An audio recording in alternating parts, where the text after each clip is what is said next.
அஸ்ஸலாமு அலைக்கும் வரஹ்மத்துல்லாஹி வபரகாத்துஹு. வெல்கம் பேக் டு மை ஹதீஸ் துவாக்கள் சேனல். அல்லாஹ்வின் நல்லடியார்களே, இன்றைக்கி நம்ம நபி ஸல்லல்லாஹு அலைஹி வஸல்லம் அவர்களும் நபி இப்ராஹிம் அலைஹிஸ்ஸலாம் அவர்களும் கூறிய அதிக சக்தி வாய்ந்த ஒரு திக்ரை பற்றி தான் பார்க்க போகிறோம். அல் குர்ஆனிலும் நபி ஸல்லல்லாஹு அலைஹி வஸல்லம் அவர்களும் கூறியிருக்கிறார்கள், நாம் எதிர்கொள்ளும் அனைத்து சவால்களுக்கும் சோதனைகளுக்கும் நாம் பயன்படுத்த வேண்டிய ஒரு அற்புதமான அதிசக்தி வாய்ந்த திக்ரை பற்றி பார்க்கலாம். இப்போ அந்த திக்ரை பார்த்துடலாம். ஹஸ்புனல்லாஹு வா நிக்மல் வக்கீல். ஹஸ்புனல்லாஹு வா நிக்மல் வக்கீல். ஹஸ்புனல்லாஹு வா நிக்மல் வக்கீல்.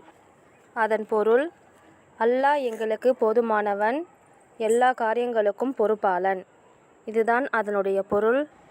அதாவது, இந்த திக்கிரை முஹம்மது நபி ஸல்லல்லாஹு அலைஹி வஸல்லம் அவர்களும் நபி இப்ராஹிம் அலைஹி வஸல்லம் அவர்களும் போன்ற சமயத்தில் கூறியுள்ள திக்ர் தான் இது. ஒரு சமயம் இப்ராஹிம் அலைஹி வஸல்லம் அவர்கள் நெருப்பு குண்டத்தில் தூக்கி எறியப்பட்ட போது இந்த திக்ரை கூறினார்கள். அப்போது இப்ராஹிம் நபிக்கு ஒன்றுமாகவில்லை. அல்லாஹ் அந்த நெருப்பு குண்டத்தில் குளிர்ச்சியாகவும் பாதுகாப்பாகவும் மாற்றினார்.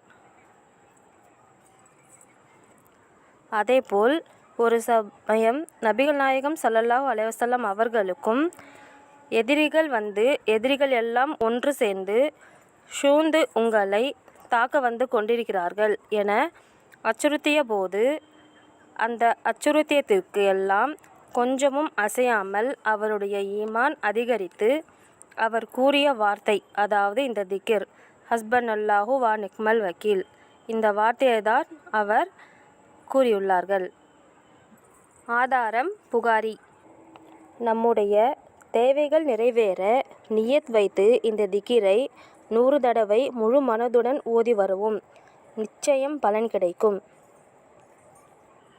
எனவே நாமும் அதிகம் நம் கஷ்டங்கள் சோதனைகளின் போது இந்த சக்தி வாய்ந்த திக்ரை ஓதுவதால் அல்லாஹ் பொறுப்பேற்பதில் மிக சிறந்தவனாக இருக்கின்றான்.